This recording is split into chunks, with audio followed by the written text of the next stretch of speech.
दोस्तों, आखिर ये क्या हो रहा है बहुजनों के आंदोलनों में? आखिर क्या हुआ था जंतर मंतर पर?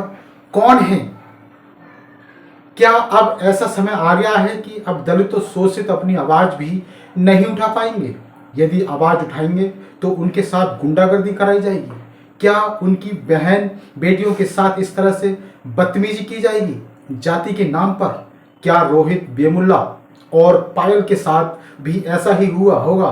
क्या उन्हें मानसिक रूप से प्रताड़ित किया गया होगा, इसलिए उन्होंने तंग आकर आत्महत्या की होगी? जी हाँ दोस्तों, यही जातिवाद का नंगा नाच चल रहा है।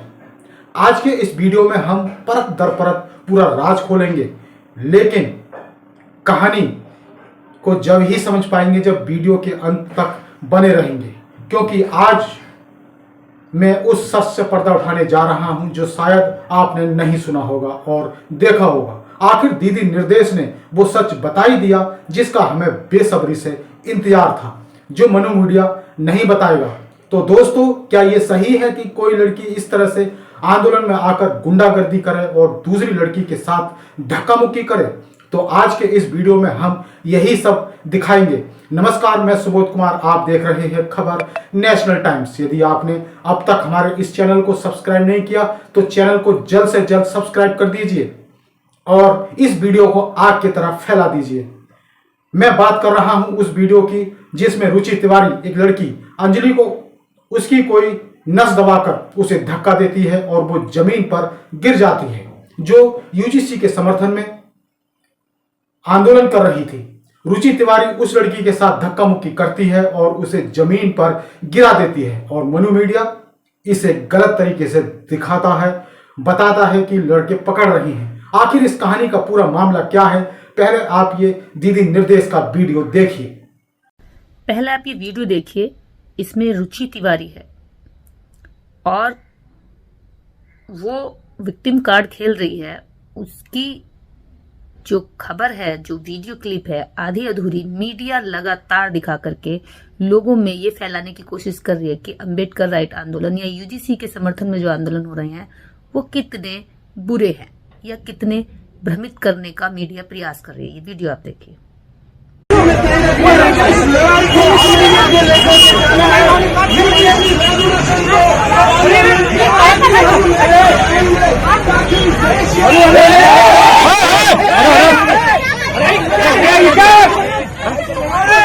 अरे ये क्या कर दिया? देखिए आपने वीडियो। इसमें रुचि तिवारी अंजलि नाम की छात्रा को मुंह पर वार करती है, नोचती है और जाने कौन सी उसकी नस को दबाती है, डैमेज करती है कि उसको जमीन पर पटक देती है और वो उठ नहीं पाती है। मतलब ये लड़की यूजीसी के आंदोलन में खुद जाती है, इसके साथ एक और इसका पत्रकार है। ये जाकर गुंडागर्दी करते हैं, बदतमीजी करते हैं, इतने वाहियात सवालों से लोगों को उकसाते हैं, परेशान करते हैं और आंदोलन को सबसे ज्यादा बदनाम, डैमेज करने की कोशिश करते हैं, क्योंकि ये ऐसे लोग हैं जो तर्कों पे बात नहीं कर सकते तो कुतर्कों से हमला करना शुरू कर देते हैं। अब इसके साथ जो लोग बाद में जब इसने हमला कर दिया है तो वहां की छात्राएं इसको पकड़कर पुलिस के पास ले जा रही हैं कि चलिए, आप हमला कर रही हैं, आप धक्का दे रही हैं, आप लोगों को मार रही हैं, आप लोगों को नोच रही हैं, आप चलिए पुलिस के पास चलिए। छात्राएं इसको पकड़कर पुलिस के पास ले जा रही हैं और ये जब भी नहीं जा रही है उनके बाल नोच रही है, उनके मुंह पे नोच रही है, उनको खींच रही है, धक्का मार रही है, लात मार रही है। उस बदतमीजी के बाद भी वो छात्राएं आसानी से इसको एक छात्रा ने भी इसको मारा नहीं, पीटा नहीं, सड़क पे नहीं पटका, उसके बाद भी वो बड़े संयम के साथ इसको पुलिस के पास ले जाने का प्रयास कर रही हैं। इस वीडियो को मीडिया दिखा रहा है, इस वीडियो को रुचि तिवारी दिखा रही है। रुचि तिवारी के भाई बंधु, उसके सजातीय लोग दिखा करके ये विक्टिम कार्ड खेल रहे हैं और यूजीसी कानून को न लागू होने के लिए हर तरह के संभव भ्रम फैला रहे हैं। अब आप देखिए, ये वही दोगला, पाखंडी, झूठा मीडिया है जो यूजीसी के आंदोलन को, जो चंद्रशेखर आजाद ने 11 फरवरी को दिल्ली जंतर मंतर पर किया था, उसकी कवरेज एक वीडियो क्लिप नहीं दिखाई। हजारों की संख्या में दिल्ली से और अलग अलग प्रदेशों से लोग पहुंचे, उसकी खबर नहीं दिखाई। आंदोलन लगातार यूजीसी के समर्थन में, प्रोटेस्ट एक एक यूनिवर्सिटी के अंदर हो रहे हैं, डीयू से लेकर जेएनयू तक, बनारस, पटना, हर यूनिवर्सिटी में हो रहे हैं, उसको नहीं दिखाया। लेकिन रुचि शर्मा से कहा गया कि जाओ जो यहाँ पे हिंदू मुस्लिम फैलाने का जहर है, अब तुम इनके प्रोटेस्ट में जाकर के फैलाओ और इस प्रोटेस्ट में जाकर के इनके आंदोलन को भ्रमित करो और हम तुम्हारी खबर को दिखाएंगे। मीडिया देखिए एकदम तैयार बैठा और चला दी जा रहे में खबर। यानी कि ये दोगला मीडिया आंदोलन नहीं दिखा रहा, लेकिन आंदोलन में गए हुए वो जातंकी लोगों का विक्टिम कार्ड जरूर दिखा रहा है, जिस विक्टिम कार्ड से आंदोलन बदनाम हो सकता है। तो ऐसे लोगों से बहुजन समाज को सतर्क रहने की जरूरत है, आंदोलनकारियों को सतर्क रहने की जरूरत है। इन औरतों से सबसे ज्यादा बहुजन पुरुषों को, बहुजन बेटों को दूर रहने की जरूरत है। ये वो विषकन्याएं हैं जो जबरदस्ती आपसे अपने शरीर को टच करेंगी और महिला अधिकारों का दुरुपयोग करना ये बेहतर तरीके से जान गई है। ऐसी ही महिलाएं हैं जो महिलाओं के अधिकारों का दुरुपयोग करती हैं। ये जाएंगी जबरदस्ती आपसे चिपकेंगी, धक्का मुक्की में घुसेंगी, धक्का खुद लगवाएंगी, आपके साथ खींचतान करेंगी, आप इन्हें पीछे भी हटाएंगे। अगर आप इनसे टच भी हो गए तो ये आपको बताएंगे कि आपने इनके साथ अभद्रता कर दी। तो ऐसी औरतों से जरा दूर रहिए। भीड़ में भी घुसती है तो पहले महिलाओं को आगे करिए और महिलाओं से इन्हें पकड़वा के बाहर निकलवाइए और पुलिस के हवाले करिए। आपको बता दें कि सरकार यूजीसी का नया बिल लेकर आई और यूजीसी के नए नियम लागू हुए। सड़कों पर जातिवाद का तांडव हुआ, लेकिन उससे पहले जान लेते हैं कि आखिर यूजीसी बिल क्या है जिसे सरकार लेकर आई थी। यूजीसी उच्च शिक्षण संस्थानों में समानता को बढ़ावा देने के नियम 2026 15 जनवरी 2026 से प्रभावी एक नया कानून है, जिसका उद्देश्य उच्च शिक्षा संस्थानों में जाति, लिंग या धर्म के आधार पर भेदभाव को रोकना है। यह 2012 के नियमों का अपडेट संस्करण है जो समावेशी माहौल, समानता और एट्रोसिटी अत्याचार को रोकने के लिए इक्विटी ऑफिसर और एंटी डिस्क्रिमिनेशन सेल की नियुक्ति अनिवार्य करता है। यूजीसी के रेगुलेशन 2026 के प्रमुख प्रावधान क्या है? जाति आधारित भेदभाव पर रोक। यह अनुसूचित जाति, एससी, अनुसूचित जनजाति, एसटी, अन्य पिछड़ा वर्ग, ओबीसी और अल्पसंख्यक छात्रों के साथ किसी भी प्रकार के भेदभाव को प्रतिबंधित करता है। संस्थागत जवाबदेही।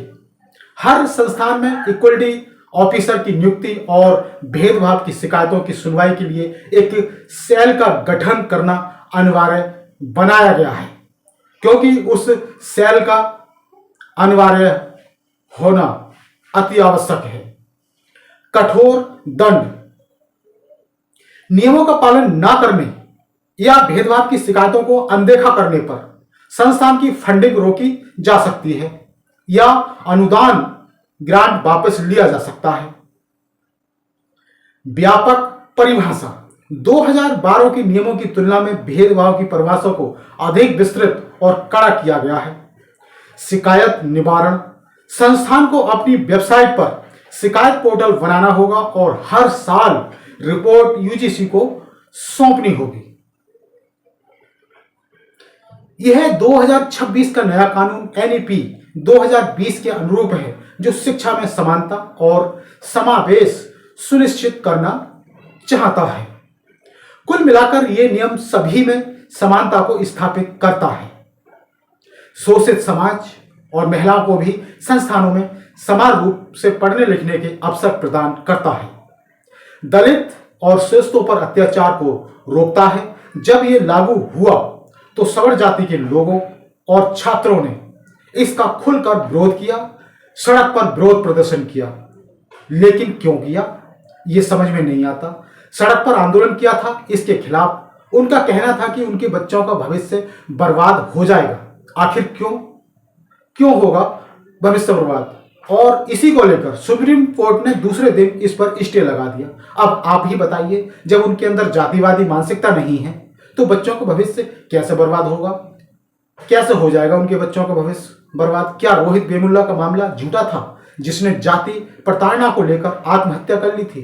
क्या पायल का मामला झूठा था जिसने आत्महत्या की थी? अब हम आते हैं दूसरी तरफ, जहां पूरे देश में इसको लागू करवाने के लिए आवाज उठ रही है।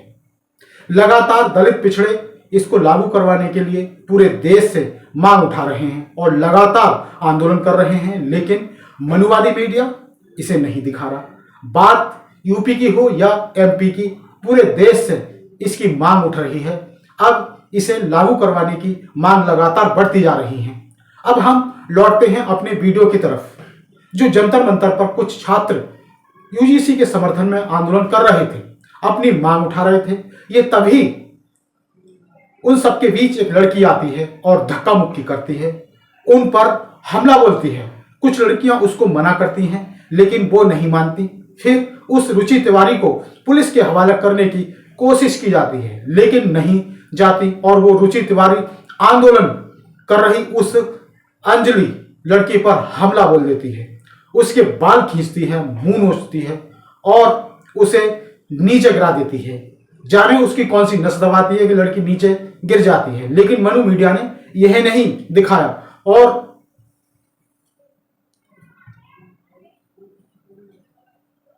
मनु मीडिया उस रुचि तिवारी को पकड़ते हुए दिखाती है। वहीं जो दलित लड़की जमीन पर गिर जाती है, उस पूरी वीडियो को मीडिया नहीं दिखाती।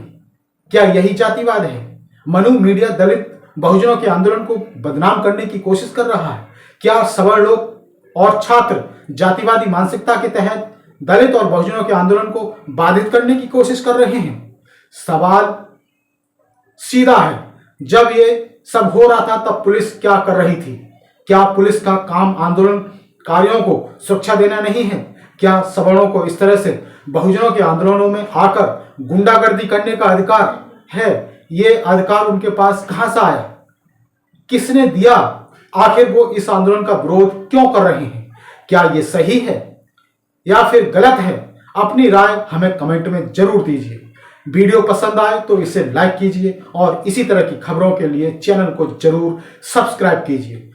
फिर आएंगे एक नई और बड़ी खबर के साथ। तब तक के लिए नमस्कार।